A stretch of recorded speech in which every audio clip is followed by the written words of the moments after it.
Bien, vamos a la palabra del Señor.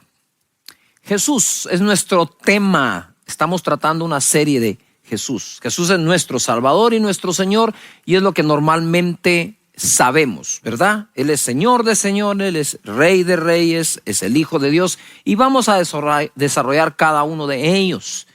Él vino y presentó su cuerpo en sacrificio, ¿verdad? En aquella cruz, y derramó su sangre pagando el precio para el perdón de nuestros pecados y darnos así la vida eterna a través de la adopción que nos da, dándonos a su Santo Espíritu, ¿verdad? Él entonces es el puente entre la humanidad y Dios, y lo hizo siendo el Cordero de Dios que quita el pecado del mundo. Ahora bien, en Juan capítulo 3, verso 1, leemos: había un hombre de los fariseos que se llamaba Nicodemo, un principal entre los judíos. Quiero hacer un paréntesis acá. Cuando Jesús le dijo a algunos, ustedes fariseos hipócritas, no significa que fariseo significa hipócrita. Por eso es que algunos dicen, ay, pareces fariseo. Miren, no fue ni siquiera así como Jesús lo expresó. Fariseo era un grupo radical de personas, eran interpretativos, si puedo decirlo así, o se daban a la interpretación de las escrituras.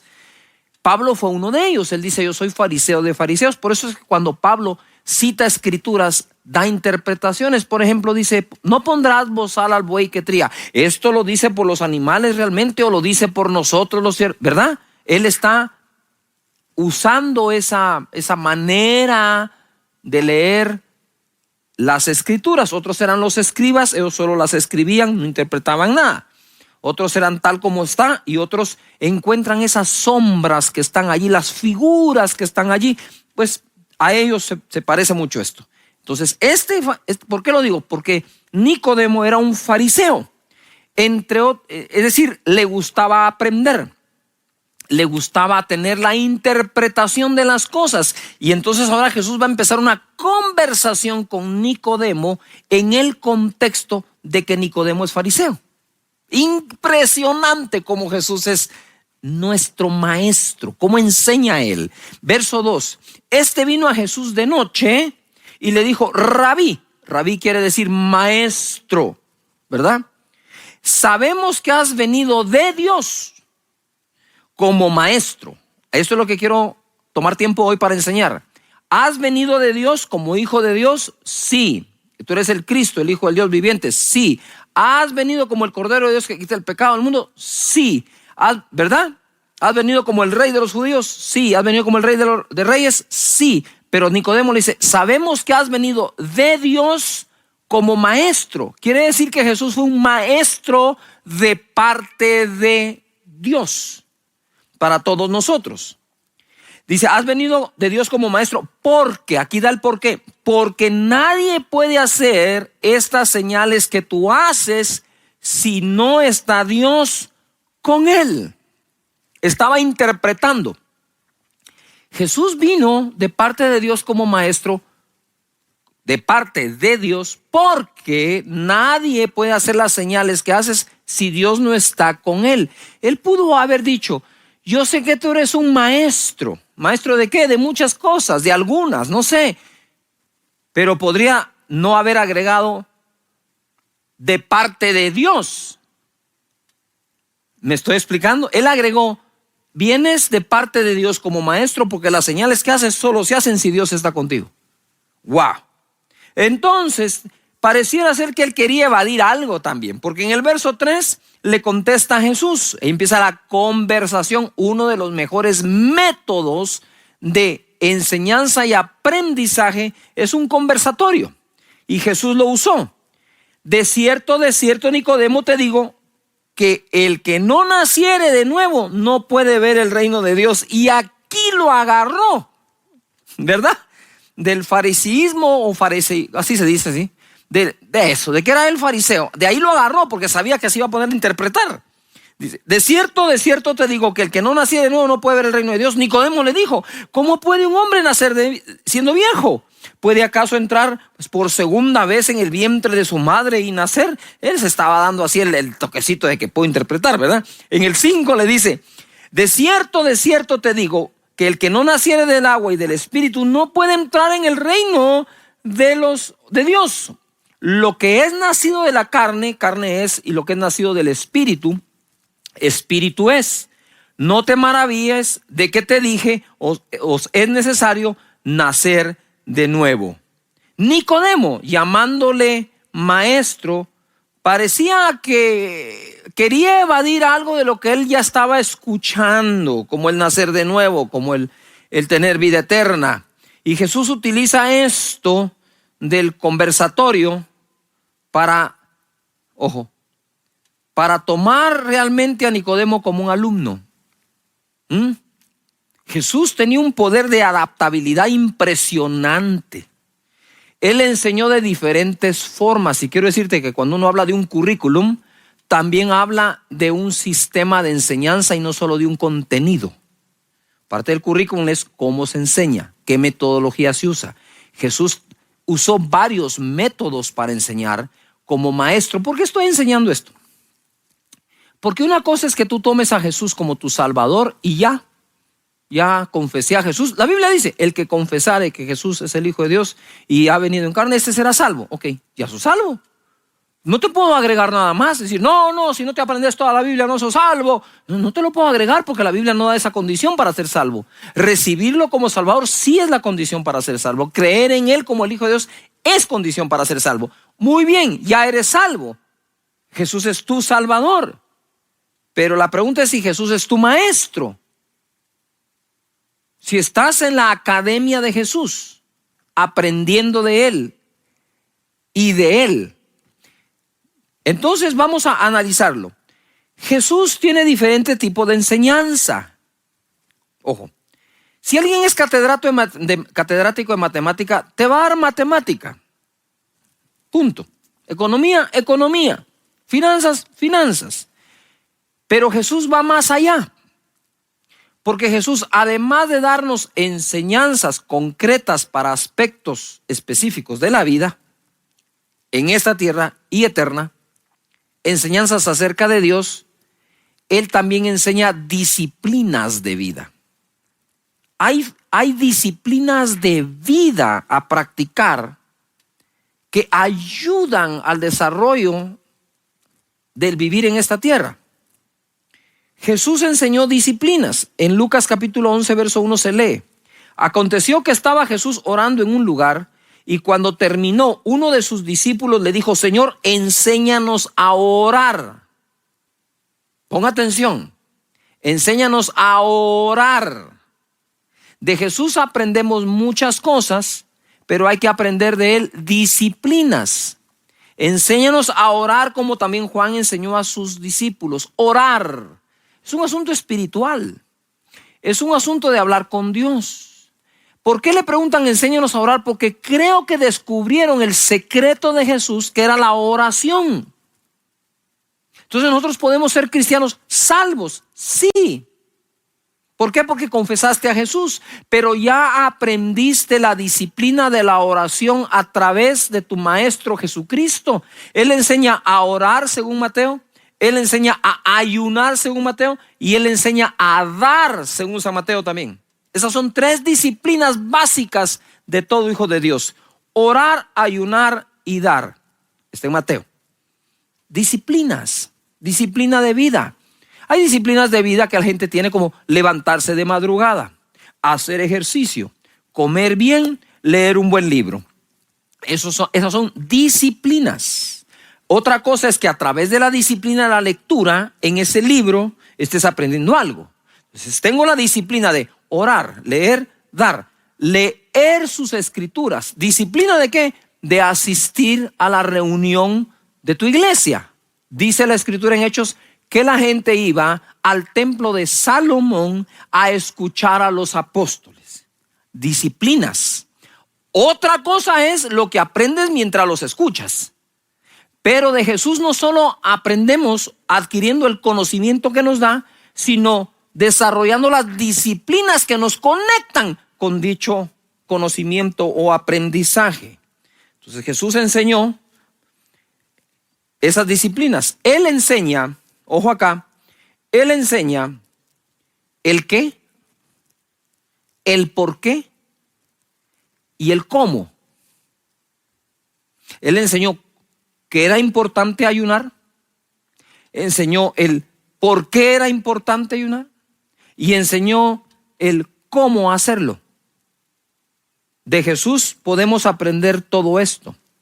Siempre que enseñó, usó el contexto. Mateo capítulo 5, verso 1. Viendo la multitud, subió al monte, y sentándose vinieron a él sus discípulos, y abriendo su boca, enseñaba diciendo: bienaventurados los pobres en espíritu, porque de ellos es el reino de los cielos. Tú puedes leer ahí las diferentes bienaventuranzas. Pero acá enseña nueve bienaventuranzas. Todos enseñaban que la gente podría llegar a ser dichosa. Solo Jesús enseñó que la gente podría ser doblemente dichoso, porque la palabra bienaventurado significa doblemente dichoso. ¡Wow!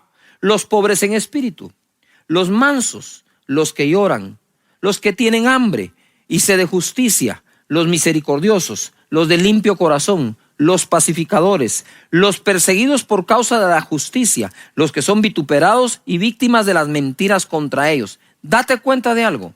Jesús le trajo una enseñanza a estas personas que serían doblemente dichosas, cuando lo más probable es que estuvieran pensando que eran miserables. De nada sirve ser manso si no tengo nada, y dice: tranquilo y heredarás la tierra. Soy pobre en espíritu, pero de tuyo es el reino. Yo teniendo misericordia de todos, y miren cómo me contestan: tranquilo, dice, porque alcanzarás misericordia. Y les empezó a enseñar algo nuevo, una manera diferente de interpretar las acciones que tomamos en la vida y sus consecuencias. Aquellos posiblemente se sentían desdichados porque eran justos y los perseguían. Hacían las cosas correctas y los difamaban, y se sentían mal por las difamaciones. Y no, ustedes son doblemente dichosos cuando se diga todo tipo de mentiras hablando de ustedes. ¡Wow! ¿Cómo así? Jesús, cuando dice: bienaventurado eres cuando te persiguen, bienaventurados los que tienen hambre y sed de justicia, bienaventurados los pobres de espíritu, no está hablando teología, está hablando filosofía. Porque la filosofía es un conjunto de conocimiento aplicable a las acciones de la vida. Eso es. Él estaba haciendo esto, enseñándoles una nueva filosofía de la vida. ¿Verdad? Cuando tu mamá te dice: no escupas al cielo, porque todo lo que se siembra se cosecha. ¿Verdad? Cuando te dice: cuida, esa es filosofía lo que te está transmitiendo tu mamá. No la llamamos así, pero es eso. Ojo, todo lo que él enseñó lo enseñó en un contexto, y esto, como dije la vez pasada, lo enseñó en un contexto social muy delicado. Porque tenían el reino de los judíos y el reino romano. Ellos coexistían, y Jesús mete un tercer reino, el reino de los cielos. Eso es un maestro. Por eso cuando tú viniste a Cristo y empezaste a aprender, dijiste: yo no pensaba así. Miren cómo está aquí. Cómo no lo aprendí antes. Muy bien, perfecto. Jesús está actuando como tu maestro. Jesús enseña prioridades de vida. Mateo capítulo 6, verso 31, leemos: no os afanéis pues. Wow, esa es una hiper, mega, buenísima enseñanza. Porque si algo perjudica al hombre es el afán. Lo enferma, lo doblega, lo deprime. No se gana nada bueno con el afán. Sin embargo, insistimos en él porque parece ser que si tengo una apariencia de afán, es como que le estoy dando importancia a la vida. Cuando tú dices: no, todo va a salir bien, y ¿cómo te crees vos? Mira, parece que nada te importa. No, sí le importa, lo que pasa es que lo maneja de otra forma. No te tienes que afanar para que algo te importe. De nuevo, Es una nueva propuesta de vida la que Jesús nos hace a través de sus enseñanzas. Me encanta Jesús como maestro. Ya soy salvo, bendito sea por su sangre, pero ahora quiero aprender de él. No os afanéis pues diciendo, y conecta el afán a la boca. Normalmente el afán se conoce por las palabras. ¿Qué comeremos o qué beberemos o qué vestiremos? ¿Qué trabajo encontraremos? ¿Qué nuevo salario me irán a dar? ¿Qué irá a pasar? ¿Con qué iré a pagar? Jesús no fue un maestro que dijo, vengo a enseñarle esto si todo el mundo se aguanta. Él fue empático. Él veía en la humanidad un afán que los estaba consumiendo. ¿Por qué comer? ¿Por qué vestir? Y eso se traduce a ¿con qué lo compro? Y entonces, ¿qué vestiréis? ¿O qué vas a comer? ¿O qué vas a beber? ¿O dónde vas a vivir? O son afanes, son parte de la vida. Entonces Jesús viene y se mete a esa mínima expresión de la acción de vida. Se mete hasta ahí abajo. Dice, no, hasta el fundamento. No, tranquilos, no se afanen por eso. Porque los gentiles, y ahora hace una comparación, él usó el método de conversatorio, Nicodemo, ahora en su enseñanza va a usar una comparación. Y les dice, porque los gentiles buscan todas estas cosas, pero vuestro Padre Celestial, y menciona que tienes un Padre, sabe que tenéis necesidad de todas estas cosas. Mas buscad primeramente el reino de Dios y su justicia, y todas estas cosas os serán, ¿qué? Añadidas. Y usted dice, qué bendición, sí, pero no busca el reino, entonces no se le añade, entonces vuelve al afán. Eso de no afanarse es muy fino. Muy fino. El que lo encuentra abre una oportunidad de bendiciones a su vida enorme. No se afanen. 33. Pero busquen primeramente, prioridad, el reino de Dios y su justicia, y todas esas cosas serán ¿a qué? Añadidas. Así que no os afanéis por el día de mañana, porque el día de mañana traerá su afán. Basta cada día su propio mal. De nuevo, una cosa es recibir a Jesús, su sanidad, su salvación, y otra cosa es recibir de parte de Jesús sus enseñanzas. Yo quisiera que vean ustedes este pequeño video que creo les va a gustar mucho.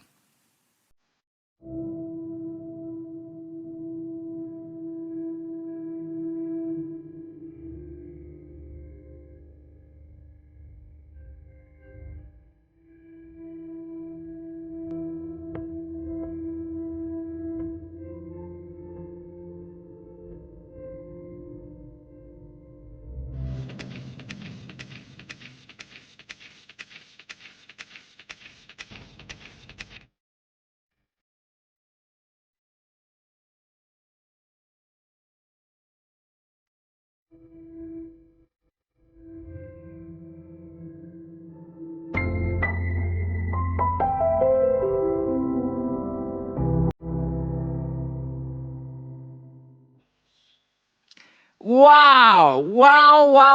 46 parábolas, metáforas, historias. Ya se dieron cuenta que Jesús fue directo en algunas enseñanzas, ¿verdad?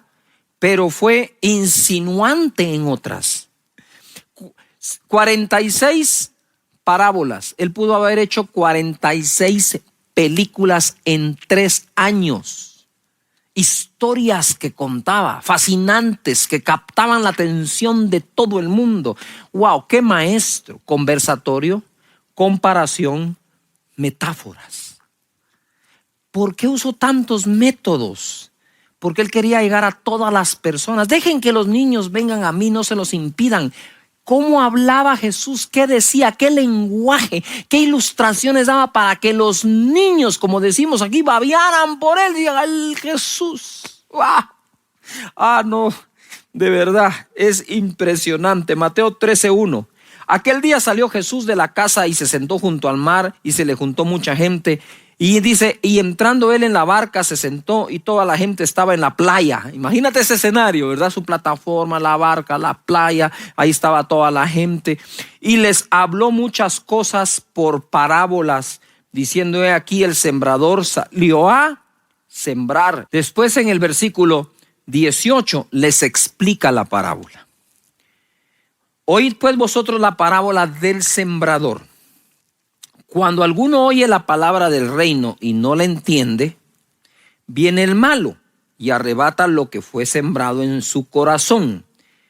Este es el que fue sembrado junto al camino. La semilla es la palabra de Dios y nosotros somos la tierra. Lo que está enseñando Jesús a través de revelar el contenido de la parábola del sembrador es lo importante de encontrar el mensaje dentro de la parábola. Y como él tiene multigracia, lo más seguro es que uno recibe un mensaje mientras otro recibe otro mensaje y otro recibe un mensaje de la misma parábola. Entonces él está contando esta historia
y les va a dar la explicación. Sigue en el verso 20. Y el que fue sembrado entre pedregales, este es el que oye la palabra y al momento la recibe con gozo.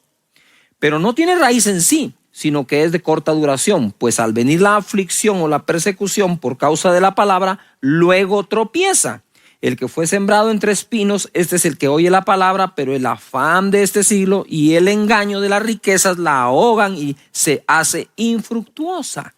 Mas el que fue sembrado en buena tierra, este es el que oye y entiende la palabra y da fruto y produce a 100 y a 60 y a 30 por uno.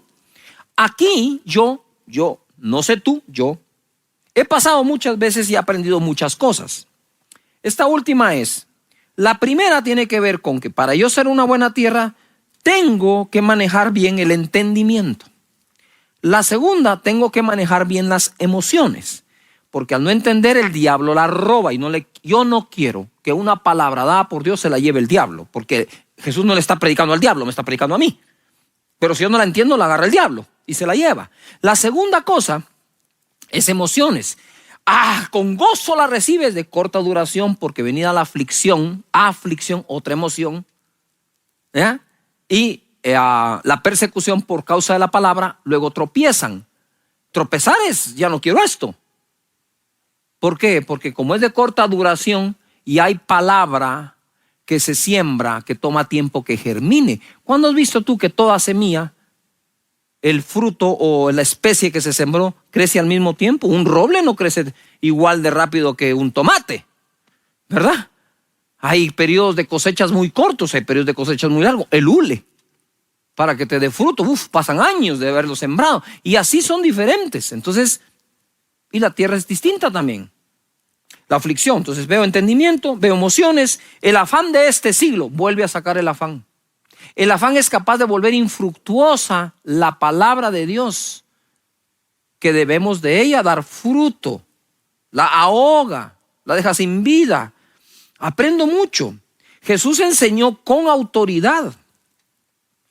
Marcos capítulo 1 verso 21, y entraron en Capernaum, y los días de reposo entrando en la sinagoga enseñaba, y se admiraban de su doctrina, porque les enseñaba como quien tiene autoridad y no como los escribas.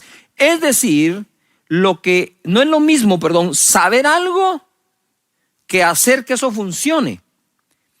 Y hoy en día tenemos muchísimos asesores empresariales sin empresa, o que digan este es mi caso de éxito. ¿De dónde aprendí esto que podría enseñarles? ¡Wow! Buenísimo. Pero ni así, porque una de las mayores frustraciones que este tipo de maestro tiene es que ni con pruebas de que lo que dice funciona, se les cree. Por eso Jesús decía, si no creen a mis palabras, crean a mis obras. Mira esta otra, ¿verdad? Marcos capítulo 3, esta es de mis favoritas. Y dijo a sus discípulos que le tuviesen siempre lista la barca a causa del gentío, para que no le oprimiesen, porque había sanado a muchos, de manera que por tocarle, cuantos tenían plagas caían sobre él, y los espíritus inmundos al verle se postraron delante de él y daban voces diciendo, tú eres el Hijo de Dios. Mas él les reprendía mucho para que no le descubriesen. Verso 13, después subió al monte y llamó así a los que él quiso, y vinieron a él, y estableció a 12 para que estuviesen con él y para enviarlos a predicar y que tuviesen autoridad para sanar enfermedades y para echar fuera demonios. Primero quiero preguntarte, ¿has recibido algún milagro de Jesús? ¿Has visto alguna manifestación del poder de Jesús? Si tu respuesta es sí, Jesús te lo dejó ver porque te está haciendo un llamado a que aprendas de él. Porque cuando aquellos dijeron, wow, ¿cómo sanan los enfermos? Jesús les dijo, vengan, les voy a enseñar cómo. Entonces Jesús no solo enseñó a través de conversatorios, a través de comparaciones, a través de metáforas, a través de aprovechar cada momento y contexto para dar una enseñanza y cambiar la manera de pensar nuestra, sino que además de eso, Jesús quiere enseñarnos a hacer las cosas que Él hace, dándonos el poder de su Espíritu Santo.